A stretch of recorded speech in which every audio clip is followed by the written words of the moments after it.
Hey, I'm John McFarlane, Community Video Manager here at Rare, where we're currently hard at work on Sea of Thieves. Now, we wanted to create this new series to give you a behind-the-scenes look at some of the work that was going on here at the studio. We hear from the community almost every day that you want to know more about sword combat, so let's go speak to some of the developers and see how it's coming along. Follow me. And he's come. Greg's just handily waiting on me.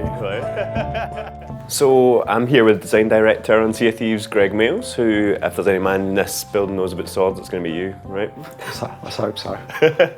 So basically, why are swords important in Sea of Thieves? I think when you think about pirate, the first thing that springs to mind, as well as a ship and treasure and gold, is a sword. So kind of a pirate fighting another pirate with a sword is always been an important part of the vision and a key player expectation as well. What can we expect from? Well, what can players expect as the first implementation of swords in the game? Yeah, the first implementation is we just want to get a sword into players' hands and kind of give them an option to engage with other players or call skeletons in a different way other than shooting a gun. A shooting a gun's a very ranged option, whereas a sword is kind of right up close and personal, one-on-one. So it's a very different way of engaging in combat. And what about in the future? What can we expect from swordplay? Yeah, we want to kind of, starting from just getting the basics in, we want to kind of expand it into a kind of a deeper system which allows players to kind of get better at it, kind of work out how they use the mechanics to kind of fight as a crew, and trying to capture the vision of kind of exciting, dynamic kind of sword meeting sword combat, the kind of ting of the exchanges. And we want players to be using all the different environments, like on the ship, kind of jumping off the ship, and the fight carries on in the water, or you're up on a cliff and you knock someone off over the edge and you jump down onto the beach after them and carry on the sword fight. It needs to be kind of this flowing, living way of fighting that's really fun.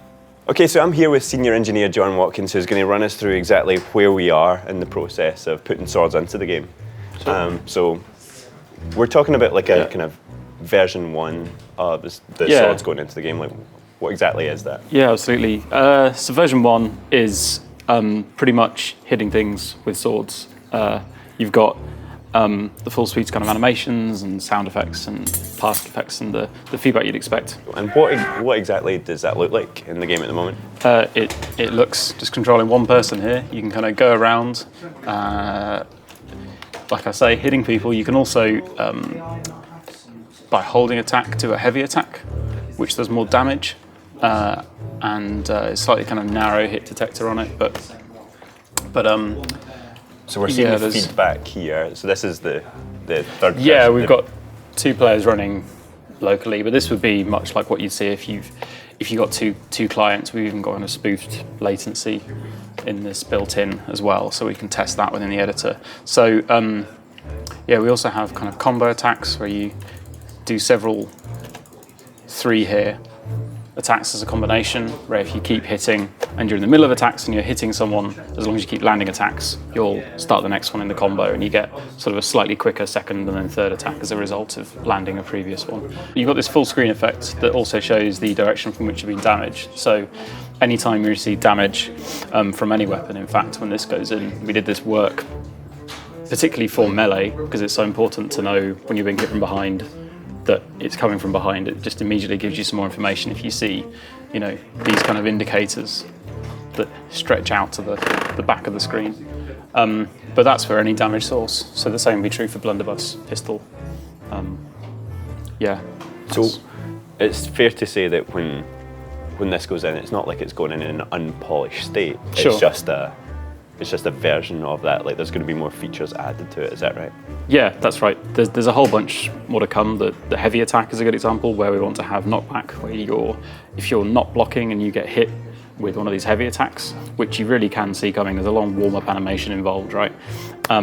So if you get hit with that, you should feel like it's your fault. And as a kind of balance to that, we also have the player getting sent flying, which is quite a disadvantage, obviously, and can result in you being sent off your ship or off a cliff and then taking falling damage further or whatever else. Lots of different things can kind of emerge based on sending someone flying. So that's something that'll come in later on. We're putting in this version 1 of it. What is the sort of feedback that we are looking for at this point? Like, what are we hoping to see from players?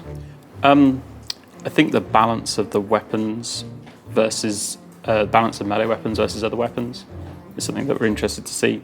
There's this thing that I think as Mike Chapman spoken about to me recently, there's like cannons and then guns and then swords, which you kind of expect, but we want to make sure it sits well within that overall vision of how it should be when you engage another crew on your ships. So thank you very much for watching. We hope you enjoyed this behind the scenes look at sword combat. And remember, if you want a chance to play Sea of Thieves early and help shape the game with features like sword combat, then sign up to our Insider program.